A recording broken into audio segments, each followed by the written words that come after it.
Two Eagle River School seniors hosted their 6th student-run CSKT Candidate Forum, where students developed the questions and led the discussion. Host Cheyenne Carell says some topics hit home big time, including homelessness, an issue she often witnesses in the community. There was one of them that we're talking about how homeless shouldn't be a thing at all, and how they just wish it was still how it used to be, because nowadays you don't see anybody taking other people in, and they'll just look at them and then just be oh, I wish they had a safe place, but they wouldn't help them. Cheyenne says the issues are complicated, and some candidates didn't have clear solutions, but there are opportunities for leaders to make a difference. It was they were just they couldn't really help with it, but then again, it's they can help with it if they put their mind to it, because they could be part of the tribal council. Yeah. That's how I seen it. I was there is opportunities and ways you could go about it. Politics can also feel overwhelming. Cheyenne says the drama surrounding politics and the amount of misinformation on social media, including AI-generated content, makes it exhausting to dig for the truth. I've been seeing a lot of it turning out to be AI, so it's just I'm not gonna bother to dig into it.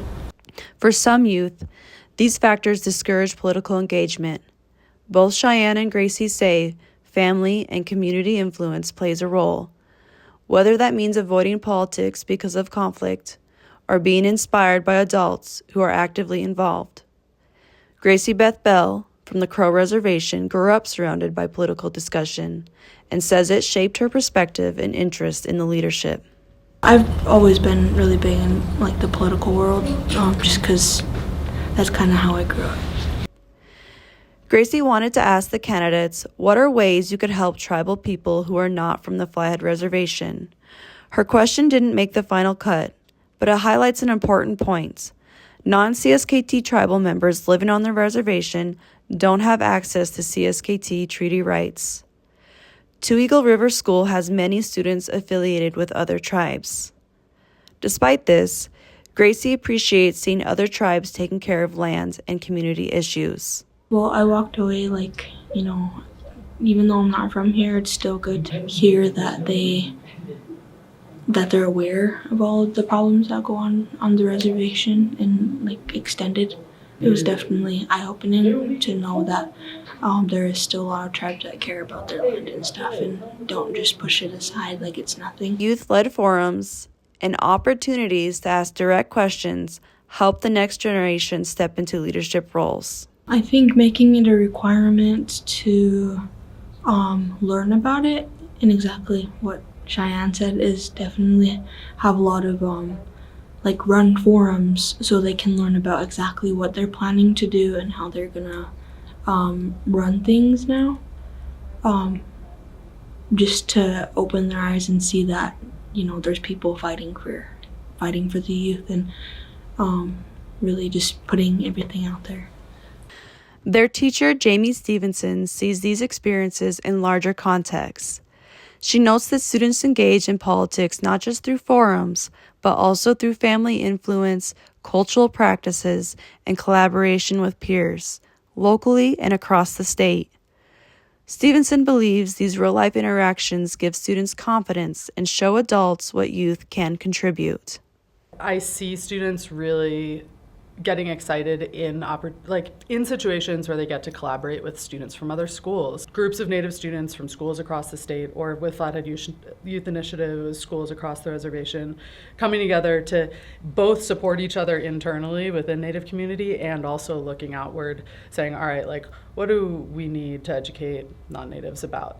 I don't totally think it's their responsibility to be doing that work, but when they're wanting to do that work, those youth leadership groups are a great mechanism for it. Forums are just one piece of youth engagement. Stevenson says meaningful opportunities can include roles on boards, participation in community projects, and other leadership activities that will allow young people to weigh in on decisions. I don't see my students as being here to receive information. They're here to figure out how to use their skills and hone those skills in order to be effective in the world and whatever they want to do. So yeah, I think the more time that people from any tribal department or community members who are doing other projects can just bring young people in as a part of that. And not just as a token, but saying, all right, like what happens if we have a board that has 2 seats for people who are under 18? Or, if we have a youth council, which Tribal Ed has been working on in the last handful of years, and take their input seriously. But, a lot of adults like saying that stuff and then sort of put those notes to the side and go back to what they think is important. But yeah. I think these guys know what they need. When adults listen and act on youth ideas, students can take leadership far beyond the classroom or a single forum.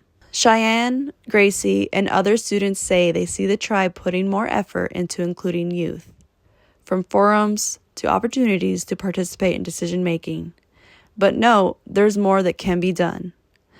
If the tribe wants to truly support the next generation, visiting schools like Two Eagle River and getting to know students firsthand could help build stronger connections and future leaders.